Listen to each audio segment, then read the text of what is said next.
The City of Neenah is pleased to provide video recordings of City Council meetings.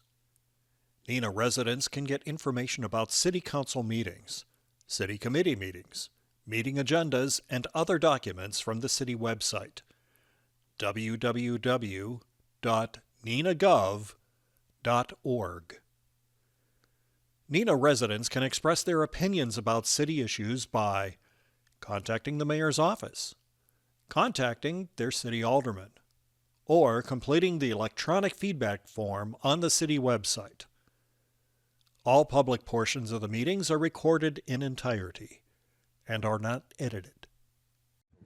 Good evening. I'd like to call to order the City of Neenah's Common Council meeting for Wednesday, June 5th, 2024.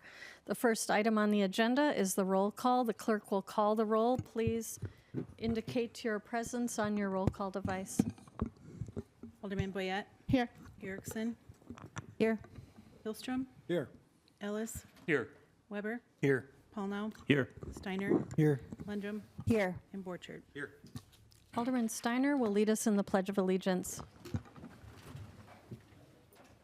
Allegiance to the flag of the United States of America and to the republic for which it stands, one nation, under God, indivisible, with liberty and justice for all. The next item on the agenda is introduction and confirmation of mayor's appointments. It's the reappointment of Grant Birch to the Board of Review for a 5-year term ending June of 2029. Is there any objection to unanimous consent of that reappointment?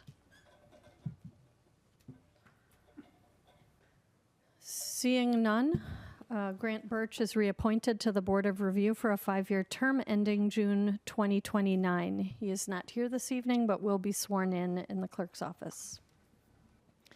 Is there any objection to unanimous consent of the approval of the council proceedings of May 15th, 2024? Seeing none, those minutes are approved. The next item on the agenda is the public forum. This is the opportunity for anyone who would like to speak before the council to come forward, give your name and address. You're allowed to speak on any topic. If there is someone who would like to speak in the public forum. Good evening. My name is Jerry Andrews. I live at 1608 Lone Oak Drive in Neenah. I am a landscape architect, and I serve on the Neenah Plan Commission, and I lead the Carpenters Preserve Task Force. About a month ago, you all received an email from a concerned citizen regarding not spending any money on Carpenters Preserve. Don't even look for grants just because the money is available. She mentions a enthusiastic volunteer. That would be me. Tonight, I want to make you aware of what the long-range plans are for Carpenters Preserve. A complete copy of the plan is available on the city's website.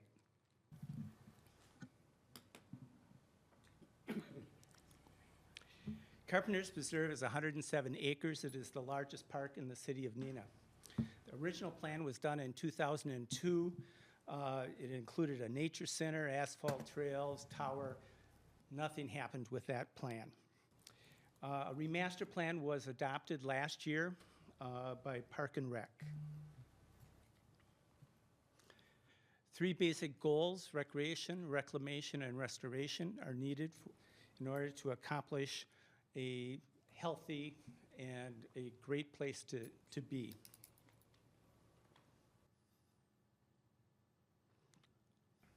Oops. Carpenters Preserve is on the southwest corner of the city of Neenah. When completed, we will have trails running from County Trunk G north all the way to Breezewood, connecting up through the Harness Farms over to Memorial Park, and then on to the CB Trail. This will be an important north-south linkage in the Fox Cities Greenways trail system. We will have close to 5 miles of trails just within Carpenters Preserve. The north end floods in spring, making it inaccessible It starts actually in late winter. We have a lot of challenges. Dead and dying ash, buckthorn so thick that you can't walk through it. It's all wet, it's primarily all wetlands. Of course, that all requires DNR approval to do anything.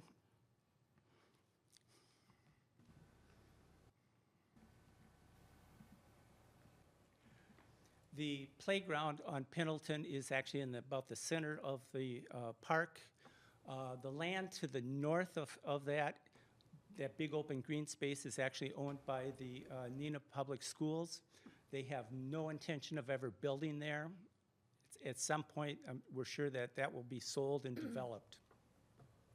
To the south, we have marsh and woodlands and 3 small ponds. The stream continues all the way until it connects up with the Neenah Creek. The plan calls for a 10-foot gravel path on the west side of the stream. 10 foot because that's the ADA requirement for two-way traffic. On the south side, we will have mulch trail,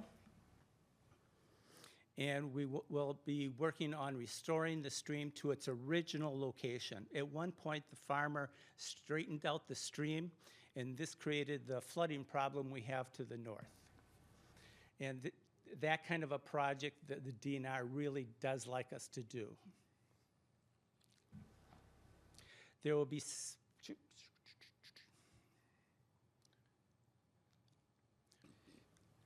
sorry for the technology problems. There will be 6 bridges are called for. These will be connecting up the neighborhood links so that we're able to do loops, not just have to go in and out on the same trail. Currently, there are 4 sidewalks that simply dead into the preserve. There will be a future restroom at the playground area and an enhanced pedestrian crossing at Pendleton.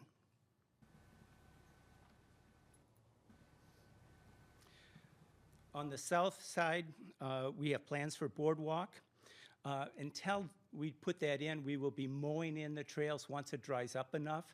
This area was farmed, and so we'll be able to walk it in the summer when if it doesn't continue to rain every other day. I'm working with Trevor Fink to put together an implementation schedule utilizing city staff and volunteers to try to reduce the anticipated cost. My wife and I have set aside $70,000 with the Fox Cities Greenways to build 2 bridges once we can get DNR approval. That'll allow us to have a 1.5-mile loop on the south side.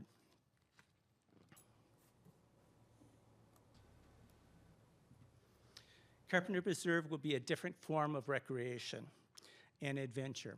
If you've ever experienced, I've gone to several state parks that have fairy gardens, and these can be mystical kind of space where you find not only kids but adults enjoying.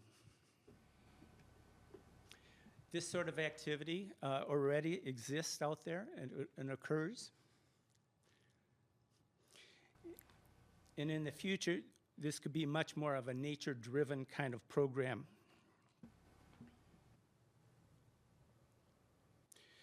We have limited access, actually, to Carpenter's Preserve. There are the 4 connections off of Nature's Trail.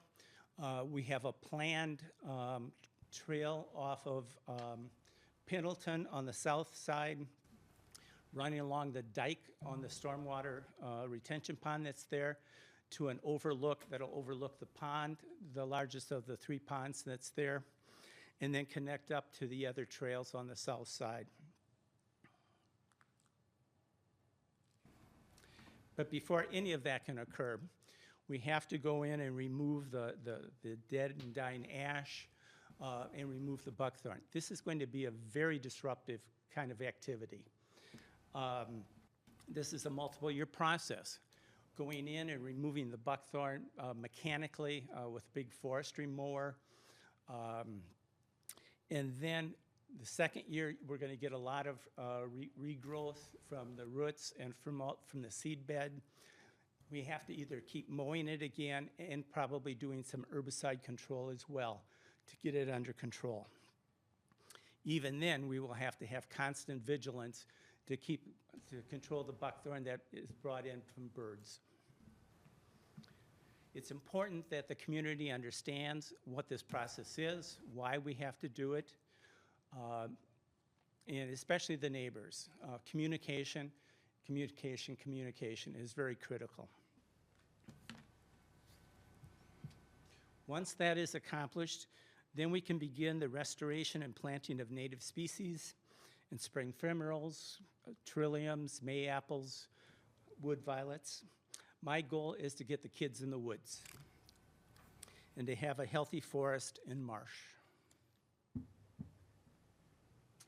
The first step before we can do anything is to get a wetland delineation study done by the DNR won't even talk to us until that's accomplished. This $8,000 is unbudgeted. It is being funded through private sources. We've hired Graf Engineering, who has started the study and will be submitting it to the DNR this year. To date, I've worked with over 60 volunteers, mulching trails, cutting down buckthorn. This spring, we planted 900 seedlings in areas that were not infested with buckthorn to create a buffer zone between the neighbors. And so in the future, it won't feel like you're walking through somebody's backyard when you're on the trails. I'm working to establish a permanent Friends of Carpenters Preserve. Restoring a healthy forest and stream and wetlands is a long process, but it's an important objective. It is vital that we communicate to the community for support and understanding. I want to close with 3 things. Number 1, this Saturday from 9 to 11, Mike Keating and I are leading a walk and talk in Carpenters Preserve. Second, Frederick Olmsted, America's first landscape architect, when he was doing Central Park in New York City, also had budgetary problems. And he had Boy Scouts out planting acorns. And now we have this beautiful forest that we all enjoy. And lastly, from Henry David Thoreau, in the wildness is the preservation of the world. We can never have enough of nature. We need the tonic of the wildness to wade sometimes in marshes, to smell the whispering sedges. Thank you. Thank you for your presentation. Can you clarify what time and where that meeting is for the walkthrough on yes. Saturday? We're starting at the playground from 9 to 11. We'll go north first, and then we'll be going south. Thank you. Bring boots, it's muddy. Thank you. Is there anyone else who would like to speak during the public forum?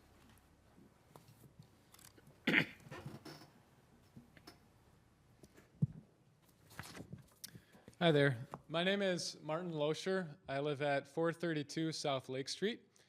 And you got to forgive my ignorance on this. I don't really know. I've never done this before. I don't know like what is normal. Like, can I ask questions and then maybe expect answers, or do I just kind of say my thing and sit down?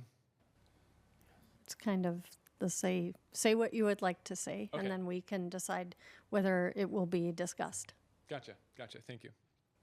So the one thing that I guess that I wanted to talk about was the June 22nd, the Pride event at Riverside Park. And so my wife and I were talking, and we have a few concerns about that as parents, mainly surrounding just children and what children will be exposed to. Obviously, I don't think any of us really want to allow children to be exposed to sexual content or themes or behaviors that are inappropriate for them. And I'm concerned about how a Pride event would be able to function without doing that, especially if it's held at such a public place, Riverside Park. I know it's a very charged issue, and no one wants to appear like they're hating on anybody or discriminating, but I just want to maybe think about it in this light. What is the standard for public behavior that we are held to as citizens of Neenah? I don't think that anybody would really be allowed to just set up a booth at like July 4th at Riverside Park and start talking about their sexuality, or promoting it, or offering resources about whatever that is. Especially not if there are children present and you're trying to communicate to children. That would obviously be highly inappropriate. So I kind of want to see that this Fox Valley Pride group is held to the same standard, that we are not just sort of making an allowance for them. Like you can talk about your sexuality, and if children are around, then fine, we just won't worry about that. I wouldn't really want that. I think that would be unfair and damaging to our community. It's a pride event. I think we all know what a pride event is. So it's just really hard for me to imagine how that could even be possible without celebrating sexuality. I mean, that's essentially what it is. Nobody identifies as LGB or T because they like bowling. I mean, it's about their sexuality. That is a thing that is celebrated, and it's just a very public and popular park on a Saturday, in the middle of the afternoon, no less. I just want to reiterate, I'm sure you can't just say, because of who you are and what you prefer sexually, you can't use this park. Like, I get that we can't do that, but I'm not trying to say we should prohibit people from using a public space, rather a type of activity. Like, if the same people wanted to organize a croquet tournament, no one would have a problem with it, as long as there's nothing sexual involved. But being that it is a pride event, and the point is celebrating sexuality, and there will likely be kids around. If you look at their Facebook page, they're kind of counting on it, sounds like. Then, yeah, I don't know why that's the kind of thing that we could just let happen in our city. So, I mean, if you are interested in answering questions, if not, I totally get it. But one question that I just wanted to raise was, like, what control does this group of representatives have over that sort of thing? I don't even know. Maybe you got nothing to do with it. I have no idea. I'm not really involved in city government. But if you would be interested in answering that question, it's out there. What control would you have over this kind of thing?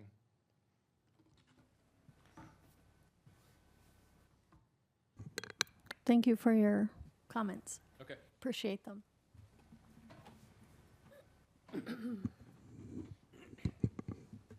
The next item on the agenda is Mayor Council consideration of public forum issues. Alderman Lundrum. Wait. I was first, and it kicked me off. Okay, never mind. Can I talk? No. No. Now you can go. All right. Jerry Andrews, I have a question for you. Can you come back to the mic really quick? Point of order. Oh. Bill Paulno's name was on here first, and it was deleted. My name was on there, now it's not. Yeah. Okay. Press your mics now if you want to speak. Then flip over to the next, before you guys started hitting your buttons. Okay, we'll go to Alderman Paulno. Thank you, Sorry. Mayor. I was just going to start talking about the process because I think that's the best place to start, because the main question is, what we do as a council and a city government as far as how we evaluate any type of activity in our city. And I was going to defer to Director Kaiser and his department. There's typically, I think that comes out, that or the community development, whoever could explain the process for how these events, just in general, how they're determined, how they're permitted, and that, if you could explain that, I think would be good. Whoever is. Since ordinance changed from last year or the year prior, that's handled out of the city clerk's office. Oh, okay. I didn't realize that. Okay. So the process for a special event is that a special event permit is submitted online. There is a special event team or task force, whichever you'd like to call it, made up of myself, James Merton, the traffic engineer, Lieutenant Jason Getz from the police department, Mike Kading, Adam Dorn from the fire department. We all review the special event permits and get together and discuss them. And if they meet the ordinances, if they have special requirements that they need to meet the ordinances, we tell the organizers that. And once those are met, they get the approval to go ahead and have the special event. So that process was taken away from the Public Service and Safety Committee and the elected officials, I understand, from the ordinance change. Is that correct? I was unaware of that. I'm sorry. So the special event permits no longer go through the Public Services and Safety Committee. So there's no elected official approval at all on that process? I guess I haven't been on the council again that long, so. It was approved last year. Okay. The ordinance was, and then, so that's just a procedural thing, basically, for staff to do without going through any committee or council? That is what the ordinance says, yes. Okay.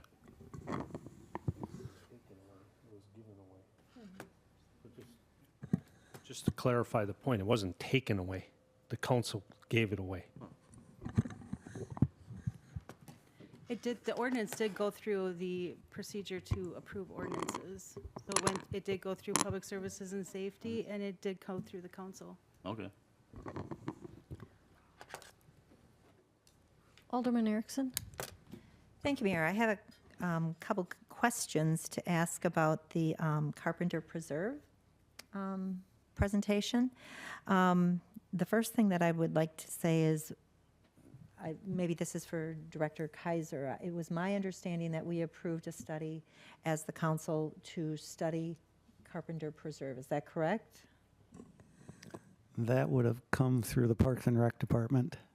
Okay, but Park and Rec typically isn't at our meeting, but that's how it,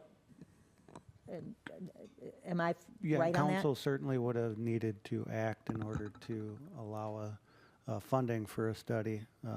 But we haven't paid for had by a the city. presentation from Park and Rec on this presentation yet, correct? I have not been involved in this. Okay, so, this does really anybody should be remember? I don't remember Director Kading. receiving any information on that study. So the council approved $30,000. Correct. For the remaster plan. Right. That Grafe did last year, and Park and Rec adopted it. Did they present it to the council? I don't believe so. That's part of the reason I'm here tonight. That's typically not how we do things. We just received the presentation from Arrowhead Park. So I'm thinking that should come from Park and Rec if I'm following protocol, past protocol.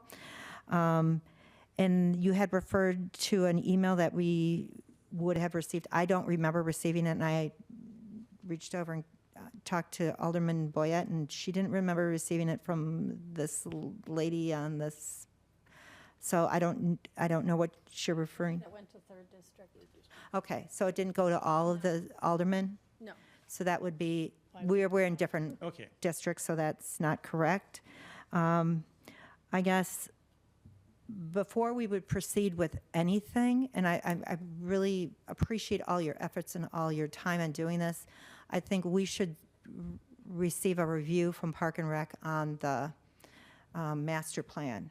I think that's the appropriate channel that it should go through, so that we have a better understanding and can ask questions of the organization that did the study. And that's my comment. Alderman Lundrum. Thank you. In your presentation, you said you don't want deer in there, and is that right? I can't imagine that, and then, so if you don't want deer, is it just because they would destroy the flowers and the... And also for safety, there's a major deer crossing at Pendleton by the playground. There have been several near accidents there. It would be best if there were not deer in there, but I don't think that'll ever take place. That was my next question, is how would you do that? How would you keep them out? Communities have done deer elimination with But, you know, that it's always a controversial Okay. subject. Yes, that's what I was wondering. Thank you. Alderman Ellis. Thank you, Mayor. In relationship to the permit issue that we're talking about for the Pride Fest that is coming up on the 22nd, I am one that believes that the committee that is currently looking at these permits does a great job. That being said, I also am a believer that this body should be aware of those issues, and see not so much to make who's ever making the request for permit political, but from a point of information and education standpoint, because sometimes things through nobody's fault can kind of get dropped, through the cracks. So that is something that I think that we may want to re-explore that procedure, and it may need some tweaking, but a no harm and a no foul. And specifically, sir, to the questions that you raised, I will share this with you. There are many things that come before this body that some folks like and some folks don't like. Some things will bother some folks and some things don't. We are human. We do our best to try to make everything fair and balanced for anyone that wants to come and utilize our parks, our walkways, our streets, whatever that situation may be. Whether it would be a Pride Fest or a bowling fest, if there's inappropriate behavior from an organization, we will know that probably after the fact, but we will be aware of that and we will learn from that. Conversely, if things go well and it is a celebration that is not harmful, depending upon your definition of that, then those doors need to be open. We, on a certain degree, need to have blinders when it comes to those issues because we don't want to pigeonhole one group or one activity against the other as long as it does not generate the negativity that can acquire from one of these situations. So all I can share with on that is I plan on attending. I want to see what it's all about, just as I would with a lot of the events that we do when we grant permits for. And if any of those permits, in my opinion, seem to be out of line in the future, I would take those to task for the next time around. But at the same token, if everyone is having a good time and everything seems to be fine and copacetic, I would also be there to support it. Thank you, Mayor. Alderman Weber. Thank you, Mayor. I've just got a couple of comments regarding the Carpenter Preserve. So first, I'd like to just thank Jerry again. I mean, he's got a lot of passion, and that is what we need in this city for these types of things to happen. We talk about budgeting and funding and things like that all the time. So I applaud what he's done and what he's tried to do to pull people together and help make that happen. And then secondly, I'd just like to address Alderman Erickson's question. I'm the council rep on the Park and Rec. I'm fairly certain that I have reported out on all the Park and Rec meetings, and I'm fairly certain I did report out on the master plan development and things like that. So I apologize if there's a protocol that we need to follow. We can circle back with the Park and Rec. I wasn't aware of any protocol that we need to have all of those types of discussions brought in front of the council. But it was discussed, and I'll make sure that we can talk to Michael and make sure that we bring it in front of the council. So thank you, Mayor. Alderman Boyette. Thank you, Mayor. I would like to address the gentleman regarding the event that's coming up. First of all, I would like to thank you. What you've done tonight is courageous, and I appreciate that you have concerns to protect the children and as well as your own. And so I want to thank you for coming to us. You did the right thing.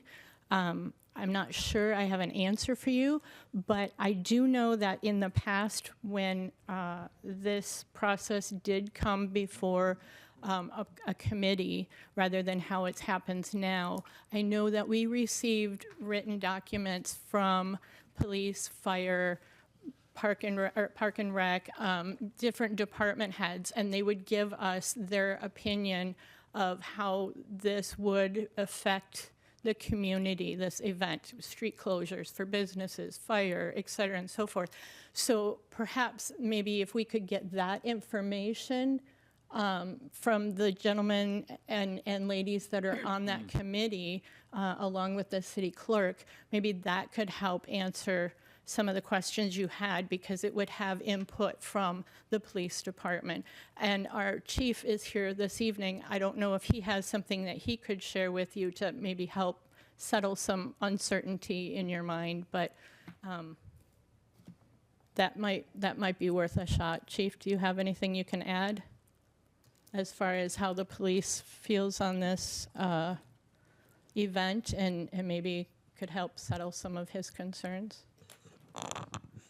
We have to be non-biased to any event, so unless it was something like the KKK or something that, was not something we wouldn't allow, then we're just looking at the safety aspect.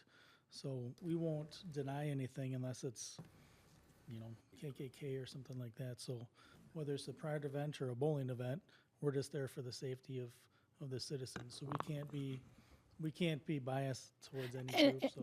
Right, and I'm not asking you to be biased. I'm asking if you have any information, because your department was included in this process of accepting the application or denying it. Yeah. And I'm just curious as to, perhaps, he was talking about something that may or may not be, I don't know what the word you used.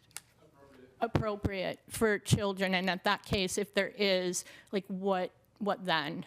How can we reassure him and his thoughts that perhaps we have a plan in place, we can take care of that, or what is inappropriate, and how is that handled on a legal matter? So it's a tough question to answer, but what I would say is we'll have officers present, and if it's something that's illegal or immoral, they'll take care of that problem. But as far as looking forward to what we think could happen, we're just going to plan for all kinds of different contingencies and have our officers there for everyone's safety and for law and order. Okay. So we'll do our best to make sure everyone is safe, and that'll be our position. Thank you. I appreciate that information. And I hope that helps with what you were looking for. Again, you're certainly able to follow up with the police department with any other questions or concerns, but I hope I at least helped you a little.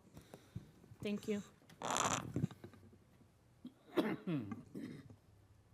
Is there anyone else? Moving on then, the consent agenda is the approval of the 2024-2025 liquor license renewals. Is there any objection to unanimous consent of their approval? Seeing none, those liquor license renewals for 2024-2025 are approved. The next item on the agenda is reports of standing committees. Regular Public Services and Safety Committee meeting of May 28th. Alderman Lundrum. Thank you, Mayor. I am reporting out from the regular Public Services and Safety Committee meeting of May 28th, 2024, and minutes can be found on the city website. We have two items. Item number 1, committee recommends council approve the purchase of a reading service body with a Miller and Pack from Monroe Truck Equipment for $72,111 from funding to come from, $51,751.09 in carry forward funds, and then $20,359.91 from the capital equipment fund balance, and I would so move. So motion by Alderman Lundrum, seconded by Alderman Hillstrom. Is there any discussion on this item? Alderman Paulno. Thank you, Mayor. Just want to point out that a lot of good things have happened here. This was a delayed item that we spent $53,248 for the chassis last year, and that resulted in, I think, a better vehicle overall, because Greg Radke had decided to add some kind of, I think it was the Miller M-Pack, which makes this a lot better vehicle, but that resulted, this was an $80,000 budgeted item, and the expenditures are $125,359.91 total. While I support that, and I think they used some funding mechanisms that I think are very good, I think it should be annotated either in the minutes or the motion that the total spend is $125,359.91 for this vehicle. And my question would be, I guess, to the attorney, or just process-wise, would this thus require a 2/3 vote? Since this is it's capital, so I'm not sure. It's 80,000 was approved, but since the total spend is 125,359.91, is that considered a budget amendment if it's capital, or is that just for tax levy purposes? If it's a budget amendment, then it is the 2/3.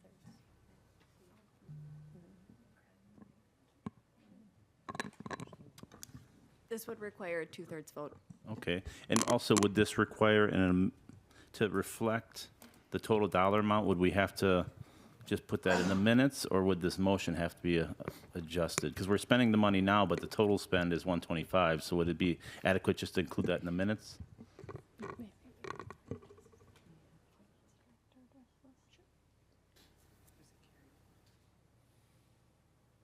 I'm going to ask Director Rasmussen to address that. I'm going to have to look up real quick in the budget what it was last year. Jerry, are you? I have the numbers here. Last year, the spend for the chassis was $53,248.91. Okay. And then this expenditure is $72,111, which is a total of $125,359.91. But that's the spend, but the budget from last year, do you have that amount? The approved budget amount was $80,000. Was the 80,000, okay.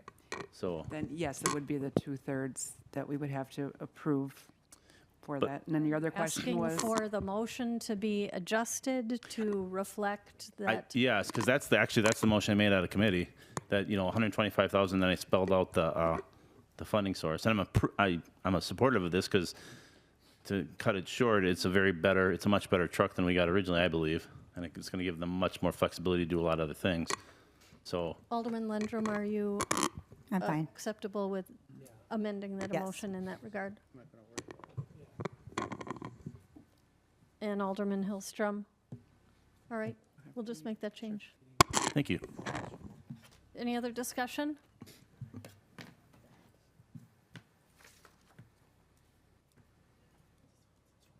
Okay. Please cast your vote on your voting device.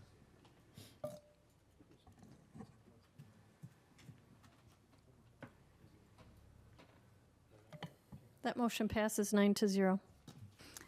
My final item is item number 2. Committee recommends council approve Structures Unlimited to replace the salt shed roof at the City Services Building with canvas fabric in the amount of $27,300 to be funded from the remaining $19,801 from Phase 1 Tuller Garage Roof Repair, the remaining $5,385 from City Hall entry door replacement, and $2,114 from the Public Facilities Fund balance, and I would so move. There's a motion by Alderman Lendrum, seconded by Council President Borchert.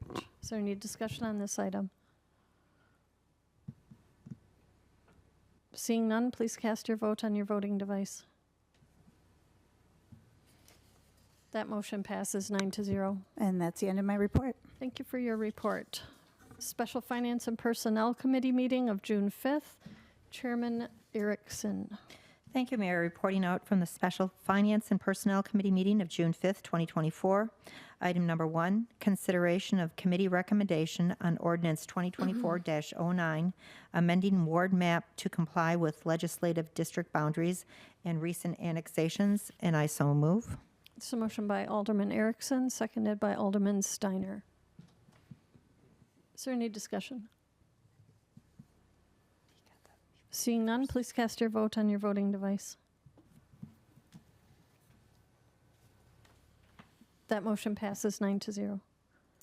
Item number 2, consideration of committee recommendation on ordinance 2024-10, establish Article 7, elections, Section 2-244, election inspectors to allow for a flexible election day work schedule, and I so move. There's a motion by Alderman Erickson, seconded by Council President Borchert. Is there any discussion on this item? Seeing none, please cast your vote on your voting device. That motion passes 9-0. Item number 3, consideration of committee recommendation on Resolution 2024-06, amending the designated polling locations, and I so move. There's a motion by Alderman Erickson, seconded by Alderman Ellis. Is there any discussion on this item? All no. Thank you, Mayor. Considering that we're in June and we're changing the polling places, what is our action plan to inform the public, since we're don't have as much time as we probably prefer, and I think the newsletters already went out. What is our thinking of how we're going to inform people of this change? Sure, thank you. The actual deadline to change the polling location is July 14th. So we're well ahead of schedule as far as that is concerned. And we have, we're planning on mailing out a letter to each individual voter in a specialized envelope that says polling change location, so that hopefully they open it and not confuse it for other campaign. Would this be something we could put a couple times on the Facebook page? I'm sure we'll post it on social media as well. Yep, and we'll also have it on the website. There's a motion and a second. Any further discussion? Seeing none, please cast your vote on your voting device.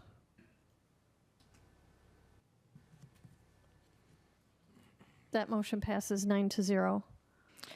Item number C, the regular Finance and Personnel Committee meeting on May 27th, 2024. That meeting was canceled, so there is no report. And so that concludes my report. Thank you for your report. The next item, reports of special committees and liaisons. The regular Plan Commission meeting was canceled, so on to the Board of Public Works meeting of May 23rd. Vice Chairman Hillstrom. Thank you, Mayor Lang. There are 3 informational items this evening, and the minutes can be found on the city website on all 3 of these. The first one, the board approved change order number 1, contract 1-24, utility and street construction, Belmont Avenue, Belmont Court, Cedar Street, and Stevens Street to David Tenner Corporation for city services building parking lot resurfacing, 1495 Tower Road, in the amount of $154,964. Item B, the board approved pay request number 1, contract 12-24, storm sewer and water main construction, Commercial Street for Douglas Pond to DeGroot Incorporated in an amount of $182,615.29. The last item, item C, the board approved pay request number 5, contract 2-23W, West Side Booster Station Building Construction to RJM Construction LLC in the amount of $111,100. And that concludes my report. Thank you for your report. The next item is the report from the May 21st Business Improvement District Board meeting. Alderman Ellis. Thank you, Mayor. Reporting out from that and the notes, the minutes are found on the website. Future Neenah passed out their 2024 summer event calendar. It's very nice. If you need one, please feel free to stop by. I've got some. They have some. One of the discussion areas, and I'll just touch on a couple of items that we talked about. We discussed street furniture, sidewalk, cafe, sandwich boards in the downtown. You've seen, and we have seen, and this came up primarily in front of the Council Tree restaurant, where the owner of the building put up some very nice flower boxes, but did so without permit. And it's large and it's blocking, as pretty as that is. And through our conversation, our group decided as a whole to request from community development, along with Public Works and whoever else needs to, that we need to revisit what is allowable, what is not allowable, and kind of put a moratorium on anybody doing anything until we get this straight, because as pretty as that may be, what's to stop that from any other business then going on down. And that can become a challenge and an issue. So we want to make sure that we've got it together. So that is something that those folk are going to be looking at and come back to us. And then we will bring that back to you. The second point is we had a presentation regarding some AI that just blew my socks off. Future Neenah's looking into it. There's other organizations that may be interested. I think we might be interested. Where let's take our Christmas event on December 3rd as an example. This company with this AI equipment that they have, they can tell us how many people were down there, what time they were down there, what their age is, not just the demographics, but the psychographic. Where do they live? What are their interests? It's amazing what can be brought to the table. So Future Neenah is looking at perhaps bringing that software on board to help promote their area, to which we also thought there could be some advantage for the city of Neenah. So to be determined, we're still doing exploration, but I would like to get onto a future agenda sometime to have that presentation come here before this group to see that there could be some stronger elements for branding and marketing across the board, not just for Future Neenah, but for the city of Neenah. And that concludes my report, Mayor. Thank you for your report. Alderman Weber, is there a report from the Landmarks Commission? There is, Mayor. Thank you. The Landmarks Commission met last week on May 29th. Minutes can be found on the public website. The first order of business we did open the public hearing to consider the property at 1002 East Forest Avenue as eligible for designation on the Neenah Register of Historic Places. Following that, and there were no comments from the public, we did motion and vote and therefore designated it as a historic structure, and they'll follow up with the appropriate forms to get that placed in our listing. So congratulations to the owner there. Also, we did talk about upcoming activities, and we have approved the expenditure for the Voyager canoe tour, time and date to be forthcoming, so more info there. And that concludes my report. Thank you for your report. Sustainable Neenah Committee, Alderman Lundrum. No report tonight, Mayor. Berkshire Mahler Museum, Council President Borchert. Thank you, Mayor. We met May 30th of last week. And let me pull up my report here. Please mark your calendars for the 4th edition of our Catching Fire auction, June 5th through June 15th, 2024, with a live auction on June 12th at 6:45 p.m. That's Central Time. Registration for Berkshire Mahler Museum Glass Catching Fire, an artful auction, is now open and free to register. Once you're registered, remember to check often, as new items will be added periodically. Last year, they grossed over $155,000, and our goal this year is to have the same success as last year. The Glass Festival will be August 10th, 2024. Very fortunate to have over 50 artists who have applied to be a part of the festival from all around the United States. We have 43 booths to be able to do that, so it's nice to have an overflow of people. So it's the largest pool they've had for this event. And then the Spring Fund Drive, Help Us Grow, is continuing through June 15th with the help from community matching funds as well. So just some things that are happening at the Berkshire Mahler Museum. Thank you for your report. Are there any petitions? Are there any council directives? Alderman Boyette. Thank you, Mayor. Excuse me. I would like to have a council directive regarding the police department and the update on the parade barriers that we purchased. Since we have a parade under our belt, I would like to know an update on the usage of them, and also when we were voting on getting the barriers, we were told that the trucks could not be used because CIVMIC would not cover any potential damage because the vehicles were being used for not their intended use. However, I did notice that we did use our trucks for this same event, and so I'm curious if we could get something from Zivmic in writing that tells us exactly what they will and won't cover, because we did, in fact, use the trucks when we were told the barriers would replace that. So I would like to make that a council directive. Is there a second? Second. Thank you. Then we will vote on that at the next council meeting. Thank you. Alderman Ellis. Thank you, Mayor. Two things. Item number one, to go back to what we spoke about earlier today, and that's the permitting process for events. I believe that we should take a look at and get a thorough understanding of how this system works. And we know we've got good people doing a good job, but I think we may need to do a little injection, somehow having us participate in that process. So I would move that we discuss that. Second. Okay, so that will be taken up at the next council meeting as well.